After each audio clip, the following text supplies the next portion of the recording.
लेकिन एक बार फिर से रुक करते हैं लखनऊ का, जहां पर कल बड़ा हादसा हुआ। एक 4 मंजिला इमारत भरभरा कर ढह गई। जिस वक्त इमारत ढही उस वक्त उसमें 8 से ज्यादा परिवार मौजूद थे और अब तक की जानकारी के मुताबिक करीब 14 लोगों का रेस्क्यू करके उनको बाहर निकाला गया है।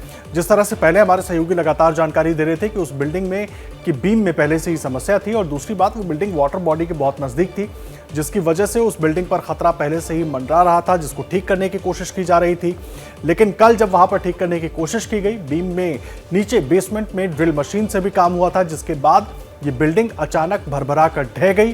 13 कुल फ्लैट्स थे, एक पेंट हाउस और 12 फ्लैट्स और करीब 8 फ्लैट्स में 8 मकानों में लोग मौजूद थे जिस वक्त ये हादसा हुआ।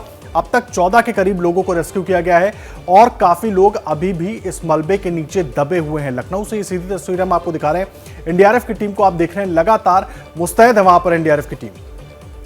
तस्वीरें आपकी टीवी स्क्रीन पर आप देख पा रहे हैं। 4 मंजिला अपार्टमेंट ढहने से यह हादसा हुआ। पुलिस ने भी जो बिल्डर है उससे पूछताछ करना शुरू कर दिया है। इसमें सीधे तौर पर बिल्डर की ओर से बिल्डिंग की कंस्ट्रक्शन के दौरान नियमों में उल्लंघन का मामला भी देखा जा रहा है। शुरुआती तौर पर हजरतगंज इलाका है जहां पर ये जो बिल्डिंग थी काफी पुरानी नहीं थी, बल्कि करीब 10-12 साल पहले ही ये बिल्डिंग यहां पर बनाई गई थी और इस अपार्टमेंट में काफी दिन से शिकायतें भी मिल रही थी और इसके चलते ही बेसमेंट में उसका रिपेयरिंग का काम चल रहा था। लेकिन तभी अचानक ये हादसा हुआ जब ये 4 मंजिला अपार्टमेंट ढह गया, जिसकी वजह से कई लोग इसके नीचे दब गए। 14 लोगों को अब तक बाहर निकाला गया है, जबकि अभी भी कई लोग यहां दबे हुए हो सकते हैं। 12 घंटे से ये रेस्क्यू ऑपरेशन चल रहा है। अभी 6-7 घंटे और इस रेस्क्यू ऑपरेशन में लग सकते हैं। ये वहां पर जो मौजूद अधिकारी हैं उनकी ओर से जानकारी दी गई है। तस्वीरें आपकी टीवी स्क्रीन पर है। सेना, एनडीआरएफ, एसडीआरएफ यहां पर ये जॉइंट ऑपरेशन रेस्क्यू ऑपरेशन चलाया जा रहा है। आरोपी बिल्डर नवाजिश से मेरठ में पूछताछ भी की गई है।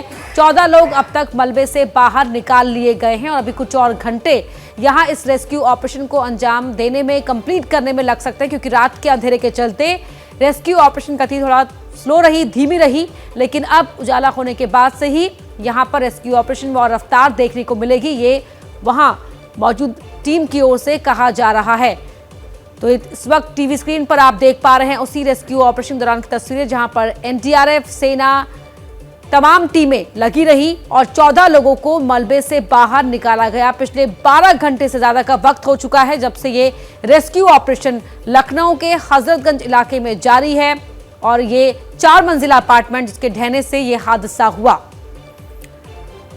और देखिए, कल ही उत्तर भारत के कई हिस्सों में भूकंप के झटके भी महसूस किए गए थे। 5.8 तीव्रता के करीब भूकंप के झटके महसूस किए गए। हालांकि भूकंप का एपिसेंटर नेपाल में था, लेकिन उसके बावजूद उत्तर भारत के कई इलाकों में भूकंप के झटके महसूस किए गए थे। लखनऊ भी उनमें से एक था और कल ही बीम को ठीक करने के लिए वहां पर काम हो रहा था। ड्रिल मशीन भी चलाई गई थी बीम पर, बेसमेंट में, और उसके कुछ देर पहले भूकंप भी आया था, उससे भी जोड़कर इसको देखा जा रहा है। हालांकि ये तमाम तथ्य अब जांच के बाद निकल कर आएंगे कि बिल्डिंग गिरने की असल वजह क्या है। लेकिन बड़ा हादसा, 14 लोगों को अब तक बाहर निकाला गया है और अभी भी कई लोग फंसे हुए हैं। जैसे ही घड़ी का काटा दोपहर 2:30 पे आए, बबीता जी का दिल सास बहू साजिश के लिए मचल जाए। और ये है इनकी बहू, पूरे दिन ऑफिस की टेंशन हो जाए गॉन जब ये करें अपना फेवरेट शो फ्री टाइम पे ऑन। इनकी तरह आप भी देखिए अपना फेवरेट शो अपने टाइम पर और डाउनलोड कीजिए एबीपी लाइव ऐप अपने स्मार्ट टीवी पर।